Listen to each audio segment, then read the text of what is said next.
Coming up, we find out what went on in last night's Democratic debate.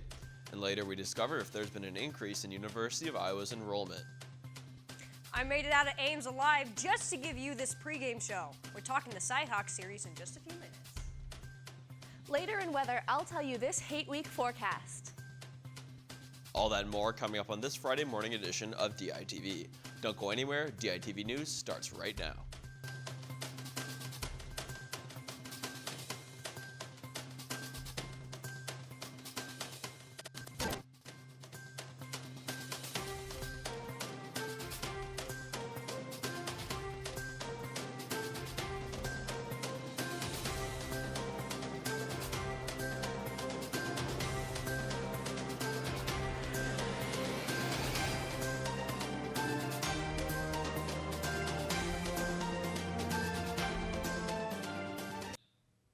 Good morning and thank you for tuning in. I'm Cadell Coakley.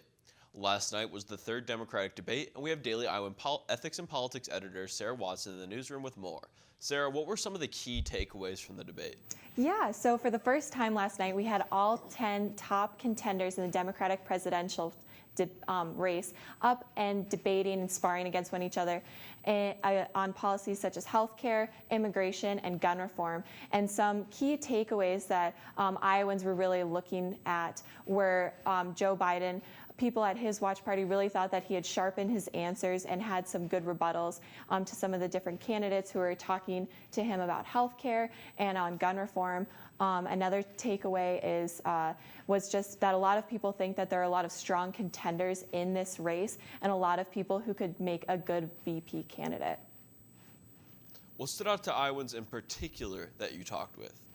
Yes, so Iowans, all these candidates have been talking with Iowans for the past 6 months about their race for the nomination. And something that was that really stood out to Iowans in particular, a lot of these Iowans, they're going to these debate watch parties and they are already settled into one of their candidates. The debate, I don't think, really changed a lot of minds of people at the debate watch parties, but a couple of moments that really stood out were one when Beto O'Rourke really emphasized his position on doing buybacks for AR-15s and AK-47s, what really elicited a lot of applause.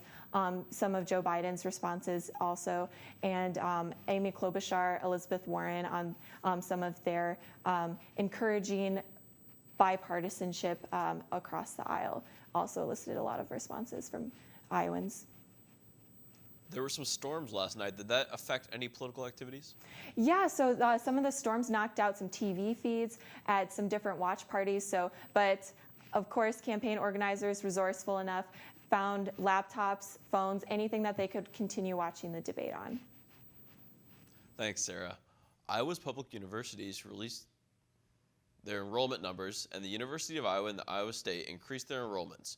For the Iowa State, the class of 2023 is the largest freshman class in the school's history. For the University of Northern Iowa, their enrollment numbers fell.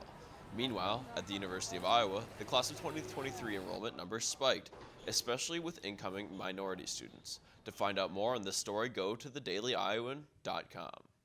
Right now, members of the University of Iowa ROTC program are running this weekend's Cyhawk game ball from Iowa City to Ames. We have DITV reporter Cole Krause outside with more. Thank you.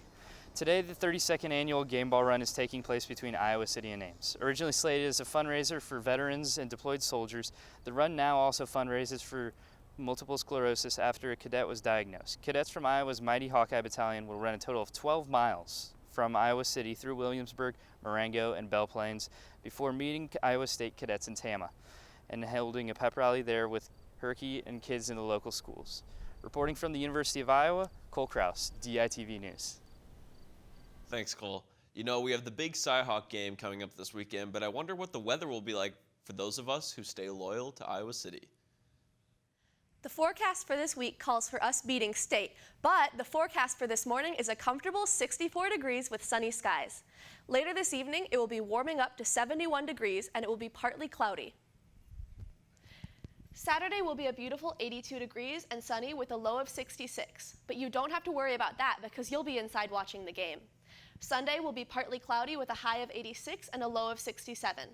Monday will be sunny and warm with highs in the upper 80s and lows in the high 60s. On Tuesday, we'll be back to cloudy with highs in the upper 80s and lows in the high 60s. It's looking like a beautiful week is ahead of us. Back to you, Cadell.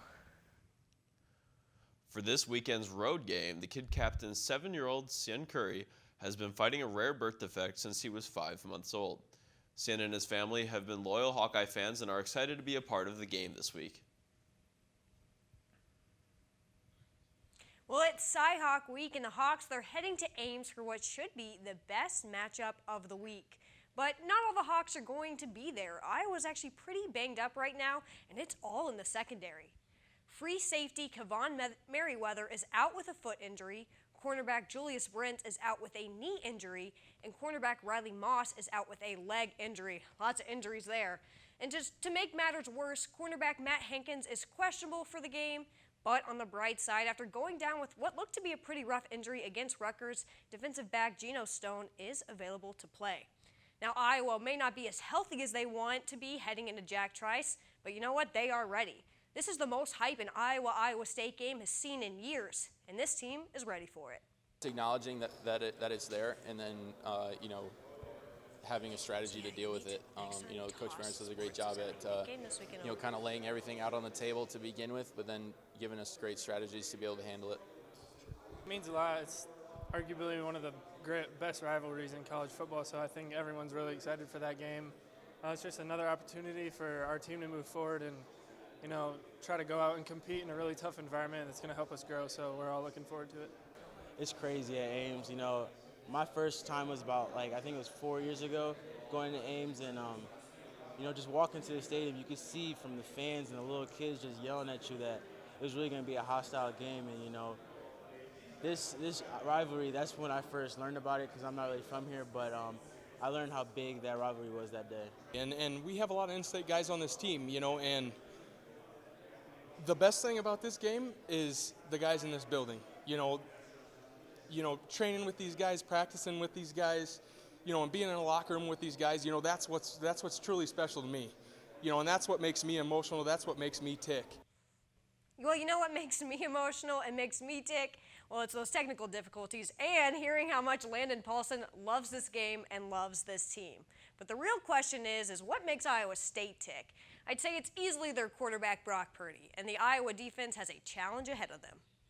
Yeah, their quarterback he's a great quarterback. He leads their offense. He makes a lot of great decisions, and we're expecting him not to come in not trying to make a lot of mistakes, and we got to account for that. So we just got to make sure we're in the right spots and reading, reacting, and just trying to make plays. Like you said, we didn't see him last year, so haven't got to play against him on tape. He's a competitor. He knows how to play. He knows how to operate their offense on a high level. He's efficient.